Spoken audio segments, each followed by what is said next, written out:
Okay guys, welcome to another product review from Dance-Tech, and today we're looking at this Line-6 Pocket Pod. I'm going to begin the review with a little warning, which is also a criticism of Line-6, all rolled into one.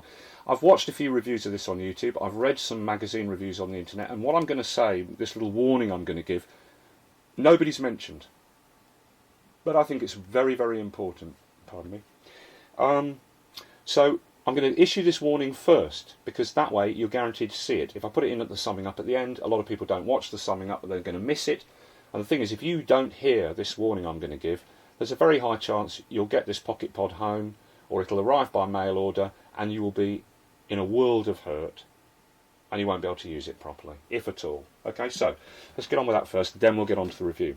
And the problem is this, well, the first problem. There are only two monitoring outputs on this unit. This mono jack amp out. Okay, now that is designed to feed into an amp-all combo. Now if you don't have an amp-all combo, as a lot of first time beginners who buy this product will not have, or maybe you leave your amp and combo, your amp or your combo at the rehearsal studio in the lockup, whatever, but if you don't have an amp or a combo, but you've got a spare guitar lead and you plug that guitar lead into here, what could you feed the other end into to achieve monitoring? Well, there's only two products anyone might have that could receive a 1/4 inch jack input, and that is one side of a pair of active monitors like this, which receives 1/4 inch jacks, or one channel of a mixer. But there's no other product that could give you monitoring that will receive a 1/4 inch jack. So if you don't have a mixer, even a little tablet mixer, or active monitors that receive a 1/4 inch jack, there's no way to monitor. All right. The real audio output on this, designed for like home monitoring or studio monitoring, is this stereo direct out here. Okay, which is also labelled phones. It's designed to take headphones as well. Now this is your main stereo output on the unit, and unfortunately, it's a dreaded bloody mini jack. Now nobody has these types of adapter cables, or very few people have them.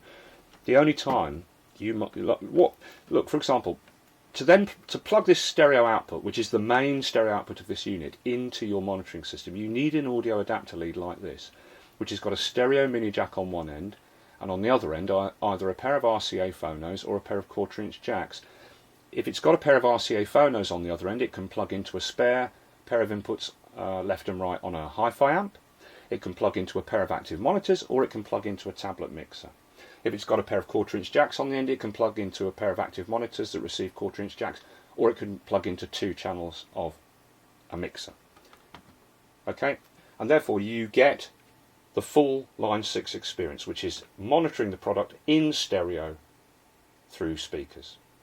Okay, but for some bizarre reason, Line-6 have decided not to include an audio accessory lead with the product, but they have chosen to include a stupid USB lead, which everyone's got.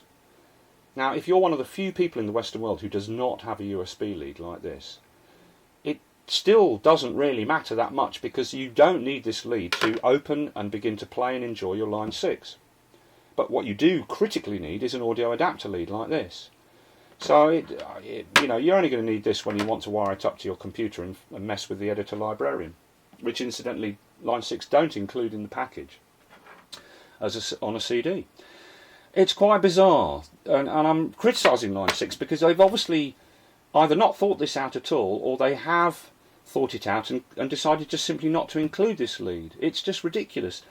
Most people buying this product are going to be first-time beginner users. And the reason I say that is because it's a question of price. You can't argue that the Line-6 Pocket Pod should be bought if you want a transportable solution because it's small and portable, and the regular pod isn't. That's not an argument. I've got a Pod 2, and it fits in the front bag, the front pocket of my guitar bag with the power supply, and I carry it everywhere. It's perfectly portable. So the only reason people are going to go for this over the standard pod is that it's price, which means that most people buying this product are going to be young, beginner guitarists. And how many of them are going to have this accessory lead? None of them. So the poor little guys and girls are going to get their Line-6 Pocket Pod, all excited, and then they're going to find that until they can get back to the shops or order a lead like this mail order, they're going to have to use the unit for up to a week or two until they can get a lead, using a pair of crappy Walkman headphones or something. It's completely unacceptable that Line-6 didn't think of this. Okay? Second problem. If we turn the unit over, I've had to put blue tack on these feet. Alright? And this is ridiculous, and again shows complete lack of any thinking by Line-6. Solid moulded plastic feet. So you put it on the desk to try and do some work, and it will not stay on any work surface. The weight of any lead attached to it is sufficient to virtually drag it off the work surface. It certainly will not stay in place or position. You know, it's unusable on any work surface at all. It doesn't matter what you do with it, it will not stay still. And if you then attach a guitar to this and you're standing next to it with this on the tabletop, and you play your guitar and you move just a little tiny bit, just the slightest pressure on this lead, whoa, and off the tabletop it goes. And I'm just amazed. I'm sort of like, do they not have beta testers when they're, you know, doing the product design at Line-6? Who didn't spot this? Who at Line-6 took this home and tried it on a desktop or a table and didn't notice this? You cannot use it on any solid work surface unless you stick bloody stupid blue tack underneath, which is fiddly and messy, and if you want to move it around it, the blue tack comes off and you've got to stick it on again. It's just all for the sake of what? Because Line-6 chose not to include some little rubber feet to go on the bottom of here. Now Line-6 might argue it would be too expensive to have little rubber feet stuck on in the factory. Well, that's one argument, but I would say to Line-6, have you guys never seen those little sheets of like sort of grease-proof paper or plastic? And they've got little rubber buds on it, and you peel the rubber buds off, and they've got sticky back under the rubber bud, and you stick them under solid feet, so that then you've got rubber buds at the end of the feet. I've seen those little sheets of peel-off rubber buds supplied with tons of products. And if Line-6 had included a little sheet with some peel-off rubber feet, it would have cost a penny per unit. Adding an audio accessory lead, stereo mini jack, terminating in 2 RCAs, and then chucking in a couple of these adapters to ensure everybody has a monitoring solution out of the box, again, would have cost Line-6 a matter of pennies in the kind of bulk they're purchasing in China.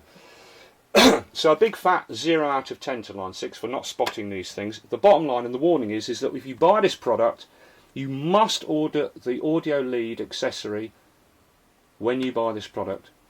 Otherwise you will not be able to monitor and use the product in stereo through any monitoring system. And you've got to have some blue tack if you're going to use it on any tabletop. Okay. And what makes it even more incredible is that Line-6 have chosen to ship the product in a box that's big enough for a couple of Japanese out-of-work businessmen to live in Tokyo. The pod occupies less than half the size of this box.